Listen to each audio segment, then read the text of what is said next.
তবলাকে মারার আগেই সূর্যের কাছে হাতে নাতে ধরা পড়ে গেল মিশকা। হ্যাঁ বন্ধুরা, অনুরাগের ছোঁয়ার আগামী পর্বগুলোতে আমরা এমনটাই দেখতে চলেছি। মিশকা পড়েছে মহা দুশ্চিন্তায়। মিশকার চিন্তার যেন শেষই নেই। একদিকে সোনা তো মিশকা সূর্যের বিয়েটা হতে দিল না, অন্যদিকে তবলার সাথে ঝামেলা করতে গিয়ে আসল মেমোরি কার্ডটাই ফেলে আসলো, যেটা নিয়েও মিশকার দুশ্চিন্তা কাটছে না যে মেমোরি কার্ডটা যদি তবলার হাতে পড়ে, তবলা যদি সূর্যকে সবটা শুনিয়ে দেয় তাহলে কি হবে? সূর্য তো আসল সত্য জেনে যাবে। না না না, এমনটা হতে দেওয়াই যাবে না। তার আগেই তবলাকে আমার শেষ করে দিতেই হবে। তবলাকে বাঁচিয়ে রাখলে আমার বিপদও বাড়তেই থাকবে।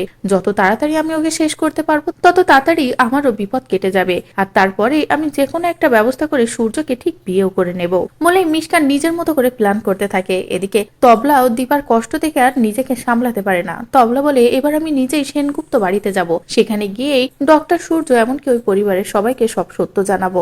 অনেক হয়েছে, আর আমি এসব সহ্য করতে পারছি না বলেই তবলাও যখনই বাড়ি থেকে বের হয় সূর্যের বাড়িতে আসবে বলে, এমনকি সেনগুপ্ত বাড়ির এরিয়ায়ও চলে আসে, তখনই মিশকা তবলাকে আসতে দেখে মিশকার মনে সন্দেহ জাগে। মিশকা ভাবে তবলার হাতে হয়তো আসল মেমোরি কার্ডটা চলে এসেছে, তবলা সবাইকে দেখাবে এবং আমার খেলা শেষ করবে। কিন্তু না, এমনটা হতে দেওয়া যাবে না। আজই এক্ষুনি আমি এখানেই ওকে শেষ করব বলেই মিশকাও ছুটে যায় তবলাকে শেষ করবে বলে। তবলার কাছে গিয়ে যখনই তবলার সাথে কথা বলা শুরু করে যে তুমি এখানে কি করতে এসেছো, সূর্যকে সত্য জানাবে বলে মেমোরি কার্ডটা তোমার কাছেই আছে, এক্ষুনি আমি তোমাকে শেষ করে দেব, কেউ আমার আসল রূপ জানতেই পারবে না। আমি সূর্যকে যে কোনো প্রকারে বিয়েই করব, আর ওই দীপাকেও আমি আমার জীবনে ফিরতে দেব না। এভাবেই যখনই মিশকা নিজের মুখে সব সত্য বলতে থাকে তখনই বেলকনি থেকে সবটা দেখতে থাকে সূর্য। সবটা দেখে তো সূর্যের মাথা ঘুরে যায়। মিশকার কথা শুনে যেন সূর্য বিশ্বাসই করতে পারে না যে মিশকা এসব কি বলছে। তার মানে এই সব ষড়যন্ত্রের মূলে মিশকা আছে, আর মিশকা আমাকে ঠকিয়েছে বলেই সূর্য ও ছুটে যায় মিশকাকে শাস্তি দেবে বলে। তো বন্ধুরা, এভাবেই যদি তবলাকে মারার আগে মিশকার মুখোশটা খুলে যায় সূর্যের কাছে,